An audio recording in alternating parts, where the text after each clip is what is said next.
په کندهار کې د خوړو او کرهڼي نړیوال سازمان په مالي ملاتړ او د کرهڼي ریاست په همغږۍ د غواوو د پوستکي د ناروغۍ د مخنیوي کمپاین پیل شو.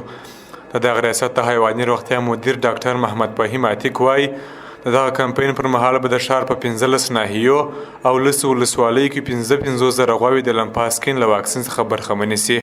تقریبا په کندهار ولایت په 10 ولسوالیو کې او په 15 ناحیو د ښار کې په تقریبا 55,000 غواوو ګیلګیان ته موږ واکسین تطبیق کړو تر څو دغه لمپي ناروغۍ یا د لمپسکین ناروغۍ مخنیوي وشي. کمپاین داسې په سرحدي ولسوالیو بعضې په سرحدي ولایاتو کې د هغه بعضې خال یا ټکي ټکي ناجوړي لیدل شوي وي، نو په دې خاطر باندې د بعضې دفترو اړینه وبلله چې دغه واکسین باید تطبیق شي، ځکه چې دغه واکسین د حیواناتو محصولات، د حیواناتو وزن، د حیواناتو مثلا تولید او حتی مرګ سبب کېږي. ډاکټر عتیق وايي په غواوو کې د پوستکي ناروغي یو خطرناکه ناروغي ده چې په غواوو کې د شیدو د کموالي، د پوستکي د خرابوالي، د غواوو د محصولاتو د کموالي او حتی د هغوی د مړینې سبب هم کېږي. بلخوا د واکسین یو تطبیق کوونکی ډاکټر یاد واکسین ډېر مهم ګڼي او زیاتوي چې ټول مالداران باید خپل غواوو ته دا واکسین ولګوي تر څو د پوستکي له ناروغۍ څخه وژغورل شي.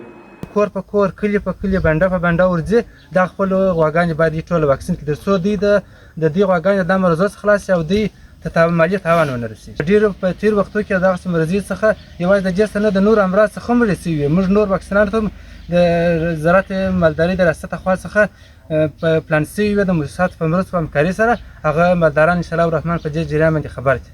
د غواوو د فارم یو مسؤل سردار محمد آغا بیا وایي کلونه کېږي چې د غواوو په فارم کې کار کوي، خو تر اوسه غوا نه ده ځای شوې ځکه دی یې روغتیا ته ډېره پاملرنه کوي. موږ د خپلو غواوو ته واکسین ورکوي او خپلې غواوې مې د مریضۍ څخه وژغورلې. نو د نورو هیلوالو سم دا هیله کوو چې خپلو غواوو ته دا واکسین ورکړي او د خپل حیوانان د مریضۍ څخه وساتي د آینده وخت لپاره. د ټولو څخه دا غوښتنه کوو، اول د ډاکټرانو څخه، اول د موسسې څخه چې موږ سره دا مرسته وکړل، دا کومک یې موږ سره وکړي. د ډېرو خلکو څخه دا غواوې بې ځایه شوي دي، خواران یې ډېر تاوانیان کړي دي. موږ دا غوښتنه کوو چې د دې څخه چې موږ سره ډېر غټ کومک وکړي. انشاءالله زما ښار په 12مه کې 6 کاله پوره شوله، اووم مې اوس داخل دی. زموږ په ډېرۍ کې تر اوسه مرګ نه دی پېښ شوی، ولې زه خپل کوښښ ورسره کوم، خپل وس قدرت مې ورسره کړی دی. د یادونې وړ ده چې څو ورځې مخکې هم د یاد ریاست لخوا د کندهار په 10 ولسوالیو کې د چچک او طاعون ناروغۍ د وقایې په خاطر 82,000 ډوزه واکسین تطبیق شو.